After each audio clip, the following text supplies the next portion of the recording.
आप सभी को प्रणाम। आइए सुनते हैं मालती जोशी जी की कहानी अग्निपथ। साल 2 साल बाद जब भी घर लौटती हूँ तो कहने सुनने को कितनी बातें इकट्ठी हो जाती हैं। नियमित रूप से पत्रों का आदान प्रदान होता रहता है, फिर भी बहुत कुछ अनकहा रह जाता है। खासकर सखी सहेलियों की बातें, गली मोहल्ले के किस्से, कुशल क्षेम की चिट्ठियों में ये सब बातें कहाँ आ पाती हैं। इसलिए फिर चाय पीते हुए खाना खाते हुए बातों का सिलसिला चलता ही रहता है। कभी कभी तो बातें करते सारी रात बीत जाती है। बाबूजी जब थे तो अक्सर अम्मा को डपट देते, अरे अब बेचारी को सोने भी दो, सफर की थकी हारी आई है, क्या सारी बातें आज ही कर लोगी।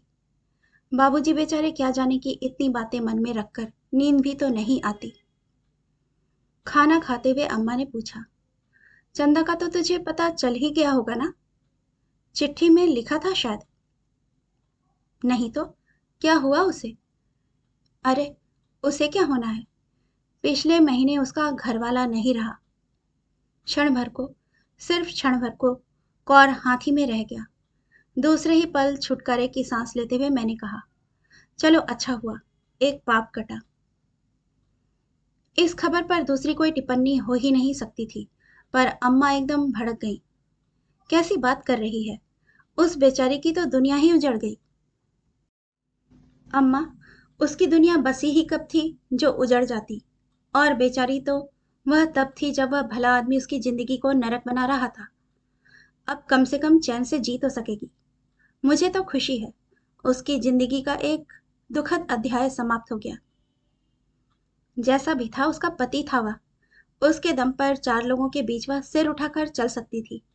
यह चुटकी भर सिंदूर ना रहे तो औरत का जीवन राख हो जाता है बिन्नू। पर तुम आजकल की लड़कियां यह सब नहीं समझोगी। मैं कहना चाह रही थी कि इस चुटकी भर सिंदूर के रहते भी चंदा का जीवन राख ही था। अब और राख क्या होगा। पर चुप लगा गई। जब से बाबूजी गए हैं, अम्मा इस मामले में बहुत भावुक हो गई हैं, इसलिए उनका दिल दुखाने की इच्छा नहीं हुई। पूरे दिन चंदा ही मन में चक्कर काटती रही। स्कूल से लेकर कॉलेज तक की सारी बातें याद आती रहीं। हम शैतान लड़कियों का एक ग्रुप था। चंदा हम सबकी लीडर थी, क्योंकि वही हम सब में सबसे स्मार्ट, निडर और दिलेर थी। शादी के मंडप में जब उसे घूंघट में दबी ढकी देखा था तो हम सबकी हंसी छूट गई थी। लगा था जैसे चंदा कोई स्वांग कर रही हो। हमारे ग्रुप में सबसे पहली शादी चंदा ही की हुई थी, इसलिए हम सब ने गोपियों की तरह उसके दूल्हे को घेर रखा था। वह जैसे हम सबके सपनों का राजकुमार था, सुदर्शन, आकर्षक, रोबदार। किसी विदेशी कंपनी में एग्जीक्यूटिव पोस्ट पर था। बोलचाल में एक विदेशी उसक थी।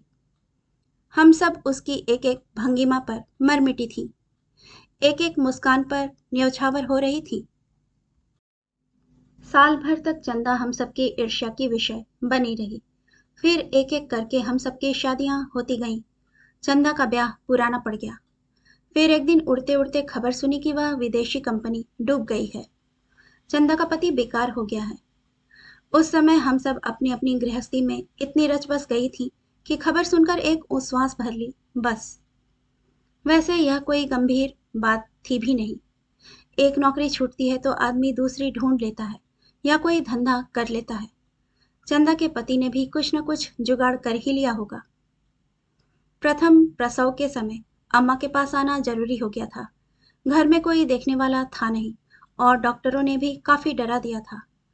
आने के बाद मालूम हुआ कि चंदा भी इन दिनों आई हुई है। जानकर बेहद खुशी हुई। उससे मिले 2-3 साल हो चले थे। मेरी जाने लायक स्थिति नहीं थी, पर अम्मा का संदेश मिलते ही वह आ पहुंची। उसे देखा तो मेरी सारी खुशी काफूर हो गई। वह बुझा बुझा सा चेहरा और सूखी सी हंसी, यह चंदा तो पहचानी ही नहीं जा रही थी। मुझे देखते ही उसका चेहरा खिल उठा और वह पुराने आवेग के साथ ही मेरे गले लग गई। जी भरकर भेंट लेने के बाद मैंने उसे अपने पास बिठाते हुए चुहल की, तू ऐसी सूख कर कांटा क्यों हो रही है, हमारे जीजाजी कुछ खिलाते पिलाते नहीं क्या। तुम्हारे जीजाजी को मूछों पर ताव देने से फुर्सत मिले तब तो मेरी ओर देखेंगे। मैंने तो मजाक में एक बात कही थी, पर उसने जो उत्तर दिया वह मजाक नहीं था, वह एक कड़वी सच्चाई थी, क्योंकि उसका चेहरा एक असह्य रोष से भर उठा था। बात क्या है चंदा? तुम खुश नहीं लग रही। घर में सब ठीक तो है ना? जिसका पति निठल्ला बैठा हो, उसके लिए कहीं भी कुछ ठीक नहीं होता शालू। यही घर था जहां सब लोग मुझे हाथों हाथ लेते थे। आज मेरी स्थिति नौकरानियों से भी बदतर हो गई है। इनकी नौकरी जाते ही सबके चेहरे बदल गए हैं। एक नौकरी चली गई तो क्या हुआ? करने वालों के लिए काम की कमी थोड़े ही है। वे चाहें तो 100 नौकरियां जुटा सकते हैं, पर उन्हें तो वैसी ही नौकरी चाहिए। जरा भी 19-20 नहीं चलेगा। ऐसी नौकरी कहाँ मिलेगी? वह तो बिल्ली के भाग से छींका टूट गया था समझो। मेरे पापा भी उसी चकाचौंध में मारे गए। नहीं तो क्वालिफिकेशन के नाम पर सिर्फ बीकॉम की एक डिग्री है, उसी के लायक काम मिलता है, वह इन्हें करना नहीं है। चंदा की कहानी सुनकर मन उदास हो गया। लगा कि उसके सुख को हम ईर्ष्यालु सखियों की नजर तो नहीं लग गई। कालांतर में 2 दुर्घटनाएं और घटी। चंदा के यहाँ दूसरा बेटा पैदा हुआ और हताशा में डूबे उसके पति ने पीना शुरू कर दिया। दोनों ही बातों ने चंदा को जैसे तोड़कर रख दिया। छोटे भाई की शादी में जब घर आना हुआ तो चंदा से फिर मुलाकात हो गई। फीकी हंसी हंसकर बोली, अब तो हमेशा मुलाकात हुआ करेगी। मैं हमेशा के लिए यहाँ आ गई हूँ। क्या बात करती हो? बर्दाश्त की भी एक हद होती है शालू, और वह मैं पार कर चुकी हूँ। मैंने श्रीमान जी से कहा कि जब तक आपके मन लायक काम नहीं मिल जाता, मुझे नौकरी करने दीजिए। मैं अपने बच्चों को दूसरों के टुकड़ों पर नहीं पाल सकती। आखिर मेरा पढ़ा लिखा कब काम आएगा? बस मेरा इतना कहना था कि घर में जैसे तूफान आ गया। घर की इज्जत उछालने के लिए मेरी बहुत लानत मलामत की गई, लेकिन मैंने भी अब ठान लिया है। तबीयत का बहाना बनाकर आ गई हूँ। अब यही कुछ करूंगी। चंदा, मैंने गंभीर स्वर में कहा, पीहर का रहना 4 दिन के लिए अच्छा होता है। हमेशा के लिए रहना चाहोगी तो मुसीबत होगी। यहाँ भी अपमान के घूंट पीने पड़ेंगे। मैं समझती हूँ शालू, इसलिए मैं नौकरी लगते ही अलग कमरा ले लूंगी। पर यहाँ रहने से मुझ पर माँ बाप का साया तो रहेगा, भैया का सहारा तो मिलेगा। छोटे छोटे बच्चों को लेकर मैं किसी तीसरी जगह में कैसे रहूंगी? उसने जैसा कहा था करके दिखाया। नौकरी लगते ही तो संभव नहीं हो सका, पर 6 महीने में उसने अपने लिए 1 रूम व किचन का जुगाड़ कर लिया। सुबह काम पर जाते हुए बच्चों को माँ के पास छोड़ जाती, शाम को उन्हें लेते हुए डेरे पर लौट आती। कई बार माँ उसके पास आकर रह जाती। बच्चों को स्कूल जाने के लिए ले जाने का काम भी नानी ही के जिम्मे था। अस्तित्व के इस संघर्ष में माँ साये की तरह चंदा के साथ रही। ना उन्होंने बिरादरी की आलोचना की परवाह की, ना समधी आने की धमकियों की। हाँ, चंदा के इस अप्रत्याशित निर्णय से उसकी ससुराल में खलबली मच गई थी। जो कदम चंदा जैसी स्वाभिमानी लड़की के लिए सहज स्वाभाविक था, वही उन्हें बहुत नागवार गुजरा था। उनके अनुसार खानदान की इज्जत धूल में मिल गई थी और बिरादरी में उनकी नाक कट गई थी। एक दिन उसके जेठ और ससुर उसके दरवाजे आकर कहनी अनकहनी सब कह गए थे और इस रिश्ते को एक तरह से समाप्त कर गए थे। उसके बाद मैं जब भी अम्मा के यहाँ जाती, चंदा से भेंट हो ही जाती। उसका आत्मविश्वास लौट आया था। वह फिर से पहले जैसी हंसौड़ हो गई थी। जिंदगी का वह दुखद अध्याय उसने अपने मन की किताब से फाड़कर फेंक दिया था। बच्चे भी बहुत प्यारे थे और जहीन भी। उन्हें देखती तो मन कैसा तो हो आता। क्या इन्हें पिता का अभाव ना खलता होगा? इस अनिवार्य सुख से बेचारे वंचित क्यों रह गए? पिछली बार मैं भतीजे के मुंडन पर आई थी तो अम्मा ने बताया कि चंदा का घरवाला आजकल यहीं आया हुआ है। अरे, ये सूखी नदी में बाढ़ कैसे आ गई? किसी एक्सीडेंट में हाथ पैर तुड़वाकर बैठा है। ऐसे में तो बीवी ही याद आती है। सुनकर बड़ी कोफ्त हुई। इतने सालों से कभी कोई खोज खबर नहीं ली। कभी यह भी नहीं पूछा कि क्या खा रही हो, बच्चों को क्या खिला रही हो। सेवा के लिए एकदम बीवी याद आ गई। बेशर्मी की भी हद होती है। जाने का बिल्कुल मन नहीं था, पर अम्मा ने ठेल ठाल कर भेज दिया। अम्मा को लोकापवाद की बड़ी चिंता रहती है। जब भी आती हूँ 5-10 घर मुझे ऐसे ही घुमा देती है। मैं समय से ही पहुंच गई थी, पर चंदा तब तक लौटी न थी। दरवाजे में पैर रखते ही उसके पति से सामना हो गया। वही तो घर का एकमात्र कमरा था, वहीं उसका बिस्तर लगा हुआ था। वह सजीला सुदर्शन नौजवान वक्त की मार खाकर कंकाल भर रह गया था। चेहरे पर बेचारगी और काइयापन का अजीब सा मिश्रण था। नमस्ते के जवाब में उसने भीतर से किसी को आवाज दी और करवट बदलकर लेट गया। भीतर से जो निकली वे शायद चंदा की सास थी, क्योंकि जब मैंने अपना परिचय दिया तो बोली, तुम्हारी सहेली को तो घड़ी भर उसके पास बैठने की भी फुर्सत नहीं है, पर मैंने तो 9 महीने पेट में रखा है, मैं इसे लावारिस कैसे छोड़ दूं? तभी तो इनके दरवाजे पड़ी हूं। अच्छा हुआ उसी समय चंदा आ गई, नहीं तो मेरा तो वहां से भागने का मन हो रहा था। चंदा बेहद थकी और निढाल सी लग रही थी। मेरे पास बैठते हुए बोली, लौटते हुए सब्जी मार्केट उतर जाती हूँ, वहां से फिर पैदल ही आना पड़ता है, पस्त हो जाती हूँ। वह पस्त हो गई थी, यह तो नजर आ ही रहा था, पर मुझे यह भी लगा कि इस बार वह मुझे देखकर खुश नहीं हुई। शायद उसे मेरा आना अच्छा न लगा हो। मेरा भी उस माहौल में दम घुट रहा था। 2-4 औपचारिक बातें करके मैं उठ खड़ी हुई। उसने मुझे रुकने के लिए भी नहीं कहा। दरवाजे तक वह मुझे छोड़ने आई तो मैंने पूछ लिया, ये लोग क्या अब यहीं रहेंगे? उत्तर में उसने कहा, शालू, मैं बड़ी खुश थी कि उस नरक से निकल आई हूं, पर भाग्य तो देखो, नरक मेरा पीछा करता हुआ यहां तक चला आया है। उसकी इस स्पष्टोक्ति पर मैं संकोच से भर उठी। फिर भी मैंने पूछा, इतनी सी जगह में तुम लोग कैसे एडजस्ट करते हो? मेरा मतलब है तुम्हारी सास भी। उन्हें मैं ही चिरौरी करके ले आई हूँ, तभी तो दिन रात एहसान जताती हैं। पर तुम ही बताओ, मैं नौकरी करूं कि इन्हें देखूं? कोई 2-4 दिन की बात तो है नहीं, अब जिंदगी भर भुगतना है। मतलब?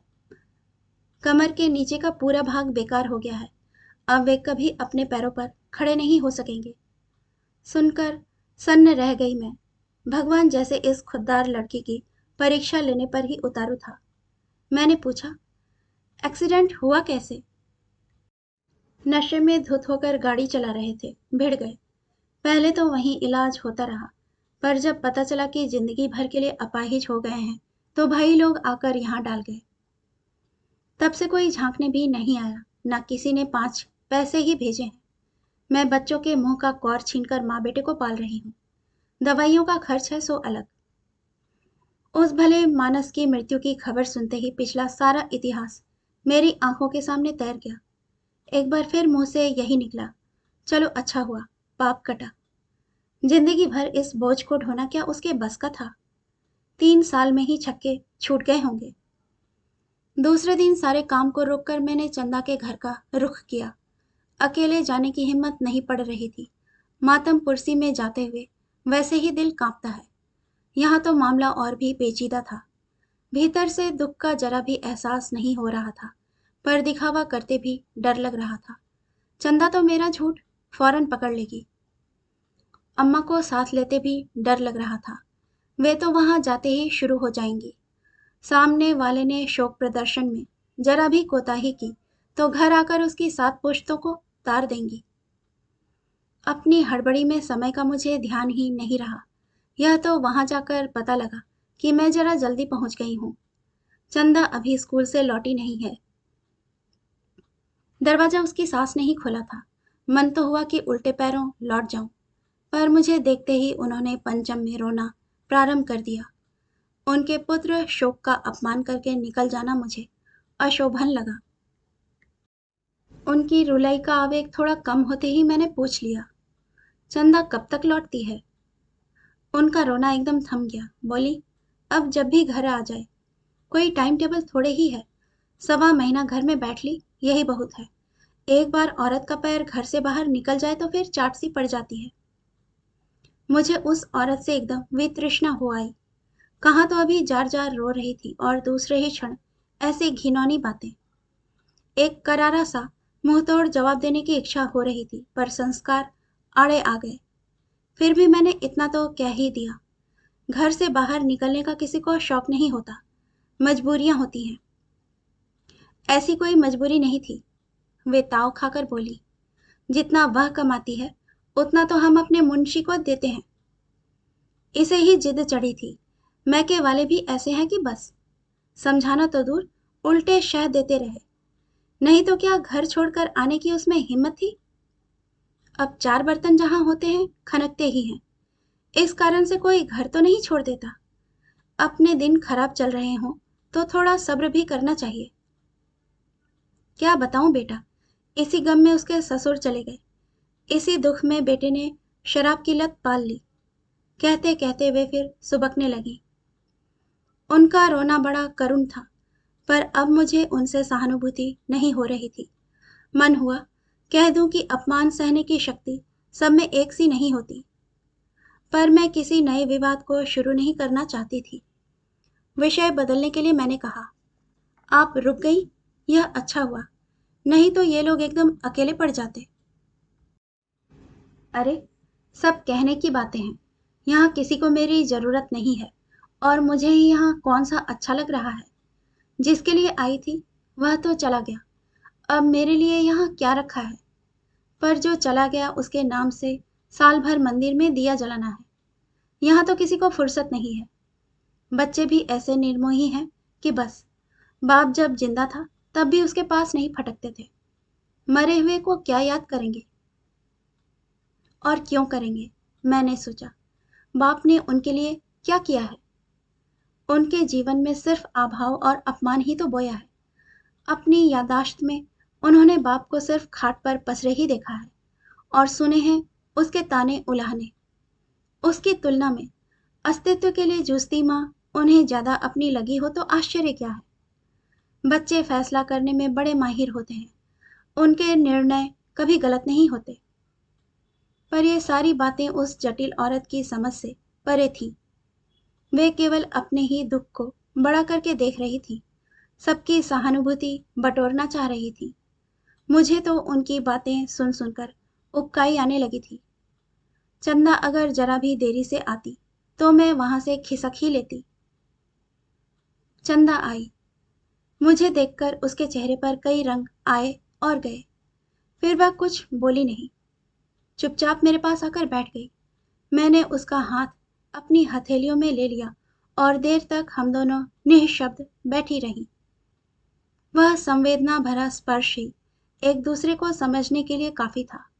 शब्दों की जरूरत नहीं थी। बच्चे नजर नहीं आए? बड़ी देर बाद मैंने पूछा। ट्यूशन पढ़ने गए हैं, घर में तो पढ़ाई हो नहीं पाती। ट्यूशन भी अपने बस की कहाँ थी। वह तो भैया के एक दोस्त हैं, उनकी क्लासें चलती हैं, उसी में दोनों को बिठा लेते हैं। फिर हम दोनों शिक्षा के घटते स्तर और बढ़ते बोझ पर चर्चा करने लगी। उसकी सास ठोड़ी पर हाथ दिए कुछ देर तक हमारी बातें सुनती रही, पर जब उनके मतलब की कोई बात ना हुई तो उठकर भीतर चली गई। उनके भीतर जाते ही मैंने कहा, ये देवी जी गई नहीं? कोई लिवा ले जाए तब न जाएंगी। अभी सब लोग आए थे पर किसी ने चलने के लिए नहीं कहा। इस मुसीबत को कौन गले लगाएगा। 3 साल में उन लोगों को आजादी की आदत पड़ गई है। पहले ये बहुत सुनाती थी कि ममता की मारी इस नरक में पड़ी हूं, नहीं तो थूकने भी नहीं आती, पर अब चुप है। मतलब इनसे मुक्ति नहीं है? बनी रहे, मुझे तो आदत हो गई है। उन पर दया भी आती है। इस उम्र में उन्हें यह दुख भोगना पड़ा है। यहाँ रहेंगी तो मेरे बच्चों के सर पर भी साया रहेगा, उस घर से थोड़ा जुड़ाव बना रहेगा। चंदा कुछ रुक कर बोली, लेकिन ढंग से रहती भी तो नहीं। दिन रात बच्चों के मन में जहर बोती रहती हैं। मेरा पहनना ओढ़ना उन्हें पहले भी नागवार गुजरता था। मैं रोटी की तलाश में बाहर भटकती थी और वे अपने बेटे के कान भरती थी, उसे रात दिन कोसती थी। चाय पियोगी? प्रस्ताव इतना आकस्मिक था कि मैं कुछ उत्तर ही न दे पाई। उसने मेरे उत्तर की प्रतीक्षा नहीं की और उठकर चाय बनाने चल दी। मैं भी साथ साथ ही चल पड़ी थी, पर दरवाजे में ही ठिठक गई, क्योंकि उसकी सास कह रही थी, तेरी सहेली यहाँ चाय पीने आई है या स्यापा करने? मैं संकोच से भर उठी। मन हुआ उल्टे पैरों लौट जाऊं, पर फिर मुझ में और चंदा की सास में फर्क क्या रह जाता। किंग कर्तव्य विमूढ़ सी वहीं चौखट के परे खड़ी रह गई। चंदा ने इत्मीनान से गैस जलाकर चाय का पानी चढ़ाया और सास से बोली, चाय मैं अपने लिए बना रही हूँ, दिन भर मगजमारी करके आई हूँ, एक कप चाय का मेरा हक बनता है। शालू बैठी थी, इसीलिए उससे पूछ लिया, आप पीना चाहें तो आपके लिए भी बन जाएगी। उत्तर में उन्होंने एकदम सुबकना प्रारंभ कर दिया, अरे करम जली, कभी तो उस अभागे के लिए 2 आंसू ढलका लिया कर, बेचारे की आत्मा कलपती होगी। आत्मा मेरी भी बहुत कल्पी है अम्मा, और आंसू मैंने पहले ही बहुत बहा लिए हैं।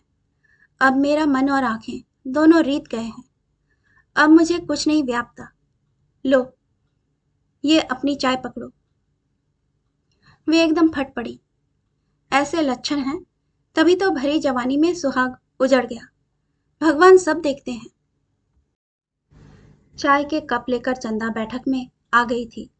सास की बात सुनकर उसने पीछे पलटकर कहा, कुछ तो तुम्हारे कर्मों का भी दोष होगा अम्मा, नहीं तो बुढ़ापे में तुम्हें ये दुख क्यों झेलना पड़ता। रही मेरे सुहाग उजड़ने की बात, तो मैं सुहागवती थी ही कब। मेरा गठजोड़ तो दुर्भाग्य के साथ हुआ था, वह तो अभी मेरे साथ है, फिर मातम किसका मनाऊं। उसकी इस बात का बुढ़िया से कोई जवाब देते ना बना, और देती भी क्या। वह महज एक बात नहीं थी, चंदा के दाम्पत्य का पूरा इतिहास था। कहानी सुनने के लिए आपका धन्यवाद। आपसे विनम्र अनुरोध है कि कृपया कहानी पसंद आए तो इसे लाइक और सब्सक्राइब जरूर कीजिएगा। धन्यवाद।